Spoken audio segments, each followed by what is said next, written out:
Happy Saturday. Hello, kids. How are we today? It is a gorgeous day. I don't know where you guys are or where you're at, but in Texas, it is beautiful. It's 80 degrees. The sun is shining. The birds are chirping. People are walking and playing, and they are just enjoying life.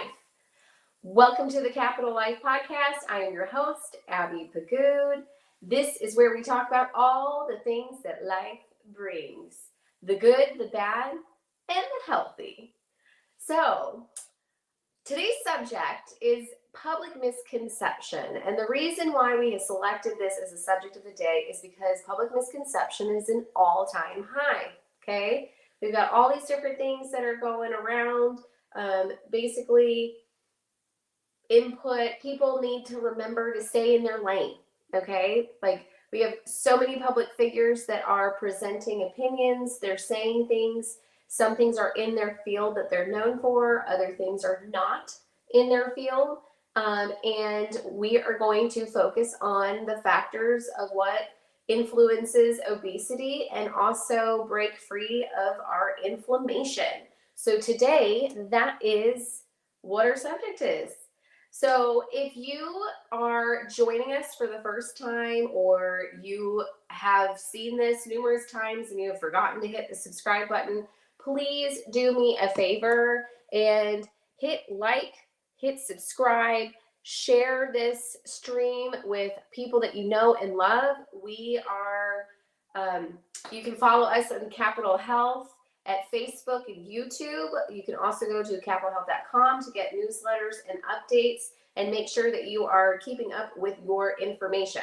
But before we jump in with the topic of misconception today, I definitely want to give a huge shout out to our capital partner of the month, which is Maher Peak Performance Chiropractic. They are here located in McKinney.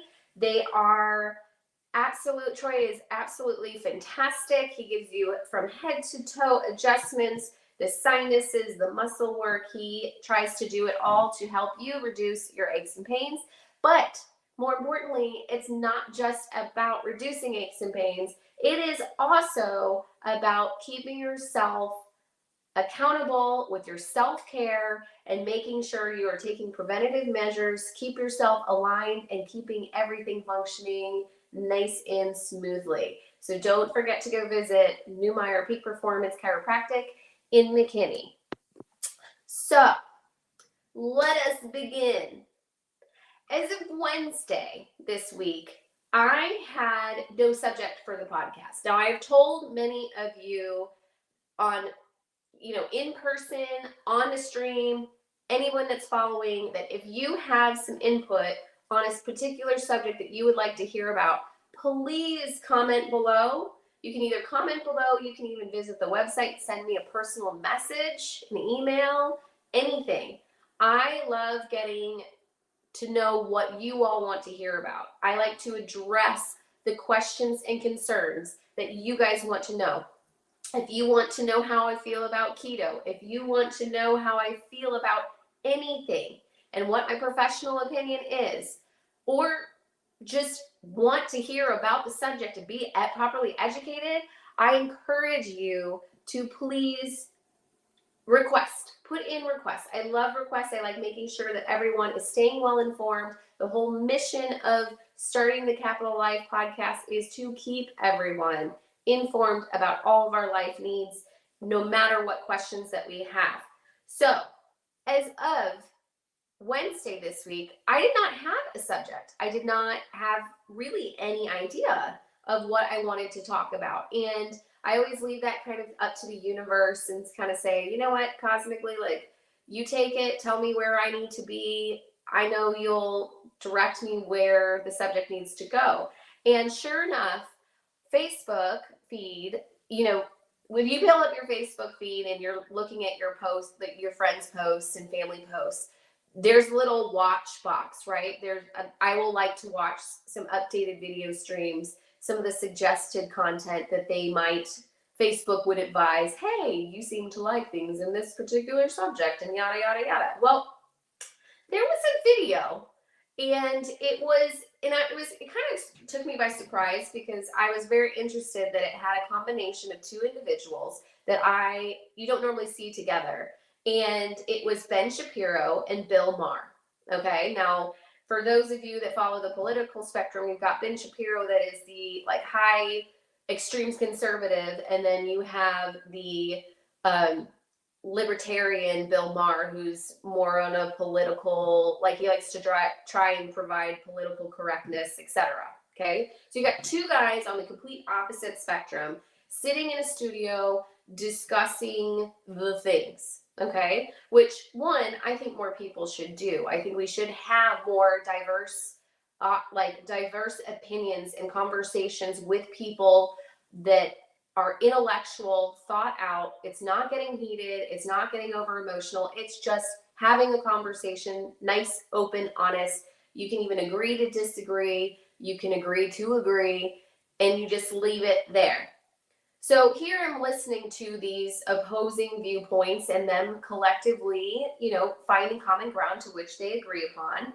And here the conversation kind of segues into COVID and COVID vaccines and the percentage of deaths.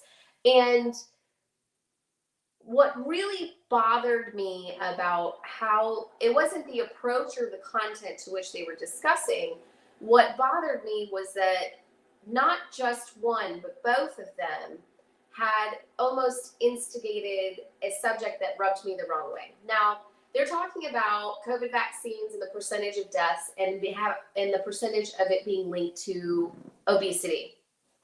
That's not untrue. That is something that data has actually been starting to show, that the healthier individual, the more you take care of yourself, it reduces your risk. That's been known forever, basically, on CDC websites, all of it. You increase your risk of death in any issue when you have underlying conditions, period. Now, it wasn't that part that bothered me. And then, okay, yes, they went into a discussion about obesity, and then how anyone that's discussing the subject of obesity, now in today's society, it is now becoming more of a fat shaming kind of concept. And it leaves people with a bad taste in their mouth. And then you start getting cancel cultures, and people are like, you can't fat shame. And that's 100% true. They're 100% spot on that has started to become what culture is doing. Now, do I agree with that? No, because I feel that the conversation of someone's health needs to be on an open platform so that we can start having these informed discussions. The part that bothered me, and I believe that it was, I'm kind of surprised that this was a comment, because if you've listened to Ben Shapiro, usually he likes to, he actually talks kind of like a really fast baseball player, commentator, which I find kind of interesting because I always have a hard time. It's almost like I feel like he's about to start auctioning something off because he's speaking so quickly. But the thing that bothered me is that he usually sticks to facts. He sticks to data. He sticks to that and uses those details to try and bring his opinion through. However, they started discussing what the two of them felt were one of the leading reasons to why obesity is an issue in the United States. And there was this response of that Americans they just love stuffing their faces. Then it proceeded to say that if you just followed a caloric in versus calories out concept, you'd be fine. This is where I became floored, because being two individuals as public figures that are clearly impacting a large variety of people, and to say something like that is creating a public misconception. Okay, you're creating this image that the obesity issue is that people just can't stop eating. In addition to, even worse, is the old school way of thinking on nutrition and all things, the calories in versus calories out. So this is where I draw the line. This is not acceptable. If you are going to be a public figure, stay in your lane. Stay in your lane, stay in your expertise. and hand that off to somebody else. Don't, like I understand that this is like opinion based, but the part where it really bothers me is that to generalize something to that level is insulting to those that do struggle with weight. It is insulting to those that have worked countless hours and countless days watching everything, meticulous thing that goes into their mouth to the point where it's become so unhealthy mentally and physically because they've become obsessed and the stress levels keep coming. There's so much more about why we're having struggles with obesity. There's influential factors. So this is where we're going to get into the content today. And what we really need to focus on is we got to get out of this old school way of thinking and stop generalizing people into these categories because it's just not true. Okay? So we have a couple different things going on when it comes to the subject of obesity. When you focus on a calories in versus a calories out concept, in like rule of thumb, what ends up happening is if you have a majority of Americans have a very low functioning metabolism, okay? Some people have thyroid issues, some individuals, their metabolism isn't even functioning because it's not properly trained well, it's not spitfiring. And so that ends up becoming a conflict. Now, if you are doing something like a Weight Watchers program, what they'll do is they'll underscore your caloric content with that old school concept to promote weight loss. The problem, it might work the first go around, but then as soon as you start consuming food, your body has forgotten how to process foods naturally. And therefore, it has an immediate reaction to it. And then that's why the individual starts gaining weight. So we really need to be focusing on the fact that when you underscore your caloric content, you actually start messing around with your metabolism. You start shutting it down. And so then it stops functioning. You're also changing your reaction to foods because the reaction you used to have, you could process them. Now you become hypersensitive to where you're causing another issue. Another thing that's really important is when you start doing some of that fat diet trends that focus on calories in versus calories out, and you start yo-yoing with weight, it also puts strain on your heart. So it sets you up for a numerous amount of issues down the road. So the other thing that makes me really frustrated about this is the pre-assumption that it creates. This public misconception creates this pre-assumption based off of appearance type of thing. That means that here are our known loved ones that are struggling with their weight, that have been making an effort, and yet someone can look at them very quickly and just assume that they stuff their face and do nothing and don't even make an effort, which is false. Now, some of you know my history. I worked for Lifetime back in the day, and I loved working there, good people. I did find that there were some things that really bothered me about, people in my profession, trainers in particular. They, not all of them, there's some fantastic trainers out there, but there are some people that think that if you just move, if you just go, you'll just lose the weight. If you eat your calories, if you think of this old school way of doing things, you'll change. And so there's a story where one of my colleagues was actually standing next to me, checking out like checking in emails, tracking their clients, like all of the things. And there was a lady that came off of the elevator, and so we were on the second floor, the training floor. That's where all of the exercise equipment. That's where you go to get for training assistants, etc. And this lady comes off of the elevator, and she's heavier set, but hey, she's in the gym. She's in the right spot. So like, power to you. And lo and behold, the trainer standing right next to me, who had coincidentally ended up being the GM of that department at a later point, is standing right next to me, and then just carelessly says, well, she wouldn't have a weight issue, she'd stop taking the elevator. And immediately that just floored me, because you that person doesn't even know who that person is, their health history, if they have knee issues, they know nothing about them. They just made this grandiose assumption and like put them into a category. It's not fair. So I really want to encourage you guys that pre-assumption is the killer of communication. When you pre-assume how somebody thinks, feels, acts, whatever, it doesn't matter if it's gauging it off of what they look like, or if you're gauging it off of their age, or if you're gauging it off of anything. Pre-assumption is the killer of communication. It immediately puts you in a particular mindset to where you approach that other individual with a certain type of demeanor that cannot be appealing and can create even more communication issues. Okay? Because now your approach to them is that you're assuming that you already know what's going on with them, to the point where they can even become defensive because of your approach. So first and foremost, let's just stop all of this pre-assumption nonsense. It doesn't belong. We shouldn't be doing it. It shouldn't even be an issue. Okay?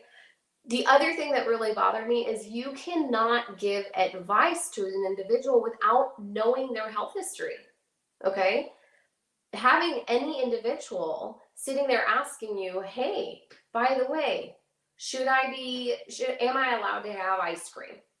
Well, one, do you know if that person has an aversion to dairy? Do you know what their cholesterol levels are like? Do you know you don't even know what their blood work looks like. You don't know anything about them. You can't just you can't just make a general advice about an individual, especially when you're working in a health field. That is why a lot of times when we are having these discussions, I am properly educating or informing you. And I bring up the variables that can be in influential factors. Okay? So, like somebody that makes a TikTok video and they say, oh, do these crunches, they're really good for you. But then, by the way, you don't even know if that individual had low back pain. So those crunches actually are the worst and will re-aggravate an old injury that you didn't know that person had. So it's really important to make sure that when we are giving advice, we are being wise and smart about how we relay those messages. Okay. Now, some leading influences of obesity. I think it's important to discuss these things because there's a couple different influential factors. One of the most influential factors or leading causes of obesity is sleep deprivation. Okay. Sleep deprivation and inconsistent sleep habits contribute significantly to our obesity levels. Okay. The other two issues that I want to address today is the overconsumption. Excuse me. So, overconsumption when it comes to caloric need, what ends up happening is all of us have seen people to the point where they're just ravenous, right? They're starving. What ends up happening is the brain is sending sensors down to the stomach that's hungry, that it needs to eat. Okay? Then the individual goes and they consume food. Okay? There is overconsumption. It does exist. It does happen. Is it the primary causes of obesity? No. Is there a little bit more to it? Absolutely. Now, people that are suffering from obesity that is usually stemmed from an overconsumption issue is not necessarily intentionally their fault. Okay, what ends up happening is the brain sends signals to the stomach. It alerts the stomach that I am hungry, I need nutrients, please give me food. And so the individual goes and they may select the wrong type of food because what happened is the body sent the signal because it knew it was nutrient deficient. It needed substance. There was a deficiency within the nutrients that were consumed. There's a lacking of it. So therefore the brain sends signals saying, I am hungry, please feed me. The individual goes and eats a food that may not be nutrient dense. So it will not supply the brain with the I'm full factor. And so they will consume the food. And sure enough, a couple hours later, the brain says, I'm still hungry. I didn't eat enough, even though they might have consumed quite a lot. And that usually happens because there's a nutrient deficiency within the system. So the body keeps requesting food and therefore the individual keeps being ravenous. Now, how do you counteract that? You start consuming more of a wide variety of healthy foods that are more nutrient dense. Then eventually the body starts to say, holy crap, I've got everything I need. Don't send me anymore. And then we fix that issue. Now we also have the other spectrum. Now, a majority of people that I've worked with in the past that have suffered from, 50 pounds plus of weight, a majority of them are actually starving themselves. Seriously. A majority, I'm going to repeat this again, a majority of them, and I have even worked with people that are 300 plus, are actually starving their bodies. Okay? Particularly where they consume only around 800 calories a day. So when Ben Shapiro is sitting there on his high horse saying, hey, if you just followed calories in versus calories out, he is incorrect. Okay? And the reason what ends up happening is the American diet has profoundly been influenced by not eating during the day. Basically, wake up, grab your coffee, go to work, and you barely eat or consume anything until you eat dinner. And by the time you've hit dinner, you're starving because you've had nothing to eat all day. So you might consume a 500 to 800 calorie in that sitting, okay, which it could be a higher increase of fat percentage, or it could be foods that are not healthy. Usually most people that starve themselves during the day, when they eat, they're ravenous, they need sustenance, and then it doesn't matter what it is that they choose. Sometimes it might be healthy, sometimes it may not. But a lot of people that struggle with weight actually are under consuming. Their metabolism is not firing. They're not eating frequent meals to create getting their metabolism boosted up. So they're actually starving their body so that any food that is actually coming into their system, their body holds on to it because it doesn't know when it's going to get food again. Okay? So this is a really big deal because we can no longer really sit there and make judgments based off of somebody's looks, assuming that they're doing the wrong things all the time. Most of these individuals are not educated.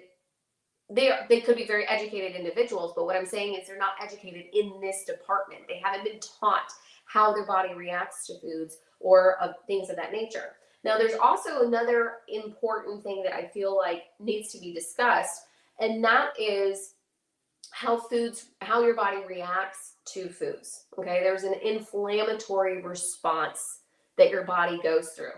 Okay, so this is adverse reactions. This is adverse reactions to foods that could be in a form of a food sensitivity.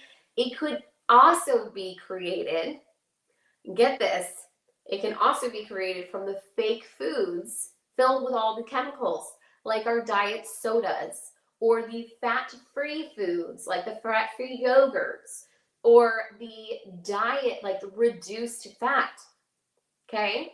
We get a lot of preservatives, sugar, different types of chemicals that are put into these foods to make sure that the food item still tastes good.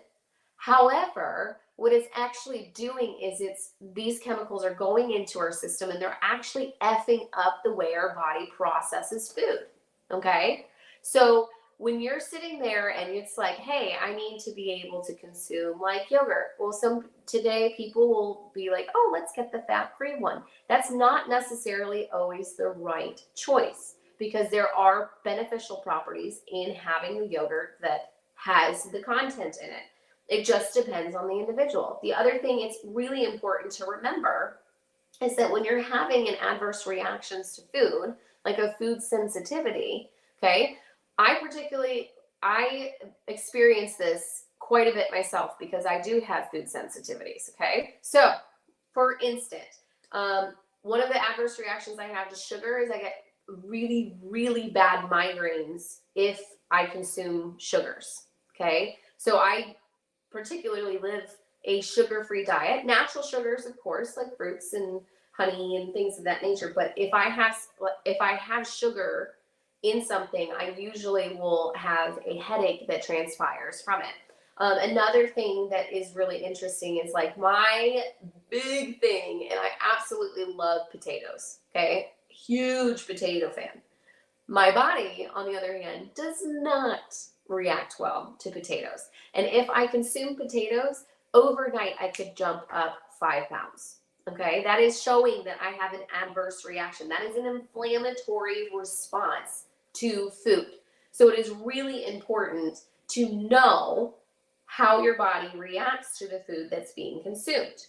So, what we're going to say is, if you have been on my website at Capital Health, it is, if you really are even inclining that possibly, one, you need to clean out your system so that we're eating nice and healthy, and two, we actually have been a little bit interested saying, hey, I've noticed over the years that I'm starting to kind of go through my decade shifts, and how I used to react to dairy isn't exactly the same of how I react to it today.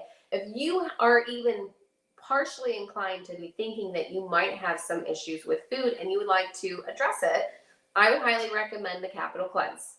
I have created a Capital Cleanse. It's basically clean eating. It's a clean eating concept. You have an approval of what you can eat and an approval of what you can't. And the really, really amazing thing is it just not only resets your system, it'll even fix blood work. If you have high cholesterol and blood sugars and things of that nature, it will give you the system reset that you need. And what's even better is that if you lose more than 5 pounds from doing the Capital Cleanse, I can pretty much guarantee that it's time to get you tested for food sensitivities, because this is a really good indicator to say, hey, you're having an adverse day. Like when I'm talking about an inflammatory reaction, we want to make sure that we increase foods that help get rid of inflammation. And you do that by increasing like your dark leafy greens. You also want to do your fatty fishes, your whole grains, beets, nuts, ginger, garlic, onions, turmeric, berries, even pineapples. Pineapples are huge, actually really good for aiding in digestion. In addition to berries, is full of antioxidants that help fight against free radicals. So like things like damaged cells and cancers and stuff like that, boost up your antioxidants, and it help with that. Okay, so we want to make sure that we pay attention to that. So check out the Capital Cleanse if you're curious, and on top of it, if you just really wanted a system reset to get your body in the right groove, because that will be fun. I really want to encourage you today, because part of the reason why I picked the subject of public misconception was because I have been seeing a lot of public influences on Facebook, on neighborhood watch it apps, even on TikTok, okay? And I just really need to encourage everybody that, I don't have a problem. I enjoy that we like to share what works for us. I enjoy that we like to say, hey, we reach out to Facebook to ask for a particular service, or who would you recommend in this category. I love that. I think it's great for the community to share, to give. You're giving props to your fellow business people. You're trying to be helpful to your neighbor and give good advice. I am going to emphasize, stop giving health advice to people that you have no business giving health advice to. It's not your lane. It's not your role. You don't even know what this person's health history is. And even on top of it, you're not the professional. Okay? I can't tell you how many times I actually have to spend more time with a client to correct the misinformation that was received from a media influence. And the worst part is, it's playing with people's minds. Do you remember back in the day, if you had an issue and it was about, it could be like a headache, and you Google, why do I keep having this headache? And then a brain tumor pops up on your Google search, right? Like, it starts messing with your head. Stop doing that. Stop going to public forums to ask advice about certain subjects when you have no business doing that. If you're having an issue with your kid, don't, maybe go to a child psychologist or call the pediatrician or go to somebody that is an expert that can give you that advice. Stop going to Nancy down the street who literally has no children, but she's got all these damn opinions that nobody needs to be listening to. So stop listening to Nancy. Sorry, people, if your name's Nancy, I'm not trying to make fun of you. But you get my point. Stop it. Just stop it. Just tired of it. It needs to stop. The other thing we need to start thinking is just encouraging people to reach out to their professional. If you see someone that is making that comment, and let's start with us. Let's start with the actions of us and making sure that we are addressing these things. If you see that somebody's looking for something, say, you know what? I don't know about this, and I'm not going to start giving you advice, but I would encourage you to reach out to XYZ or this individual and link that connection or the business on there so that that person can get the advice that they need from the person that actually is going to ask them the questions before they start providing advice to them. So have you guys heard that apparently there's a new TikTok thing going around where individuals are self-diagnosing themselves from TikTok? So they're going on and people are, I guess this has become the new trend where it's hey people, let's find out what's wrong with you. And then you go on TikTok and it will, advise you that you have all these different issues and things of that nature. Now, this fits into the exact same concept. What are we doing to our children to the point where we're literally driving them crazy? We're giving them so many options, too much information to the point where their mental sanity, they're now trying to self-diagnose themselves, and they're trying to create, it's almost like they're creating their own problems or creating, they're searching, they want to be educated, but they're not going to the right spot. And the only way we're going to break through to our kids is by advising them to go to the proper people, to the proper, looking at issues from a broader perspective, and then helping them go to the right sources so that they can get the assistance that they're looking for if they are feeling like they need answers to something. So there we go. That is my rant for the day. Okay? If you are finding this helpful, insightful, don't forget to connect with us on Facebook at Capital Health. Also on YouTube, same thing, Capital Health, and capitalhealth.com. Subscribe to our newsletter, get all of the new updates, the blogs, the podcast, all of that. I have actually one last thing that I wanted to discuss with you guys today, and it's short, I promise, but we are still doing, the Capital Health app is coming this summer in 2022, and we are still pre-selling the app so that you can get Mondu discounts on the app that's going to be launched. It's not only going to assess you before giving advice on nutrition, but it's also going to assess you on physical exercise before giving you the advice, so that you are actually getting a well-rounded, to your needs customization of not just your nutrition, but also your exercise, and huge deals on the subscription if you become a Capital founder. If you want to go to capitalhealth.com, there are videos describing what the app will entail. So I highly encourage you to hop on to capitalhealth.com. Remember, it's KAPITOL, because your body is a monument and you should keep it, you should respect it like that. So KAPITOL health.com, so that you can see videos on the upcoming app that will be coming to you this summer.